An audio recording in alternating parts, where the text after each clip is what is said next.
How about a nova, an exploding star? Now, they appear at a point in time. That's good. Last over time. They rotate. I should say they rise in the east.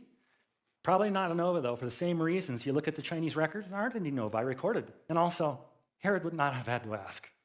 If the thing appears, everyone's going to know. So we wiped out everything? No, we haven't. There's another class of things. We have one class of stars that we call wandering stars. Today, moderns call them planets, but that word comes from the Greek verb to wander.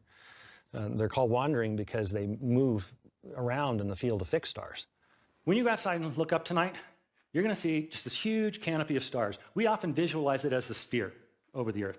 And those stars, most of them in that sphere, they move very, very slowly. Of course, it's really us that's moving, but the earth rotates and it makes the stars appear to rise in the east and set in the west, right? Most stars then are in the fixed class, but then there are the wandering stars, the planets. And the planets move around through the field of fixed stars. They do interesting things. So might one of these wandering stars have something to do with Messiah's star? Well, that's going to be our working hypothesis. Anybody tell me what's the largest planet in the solar system? It's Jupiter. Jupiter's named for the highest god in the Roman pantheon. It's a gas giant, we call it. It's the biggest planet by far. It's about 11 times the diameter of Earth. It's hundreds of times more massive.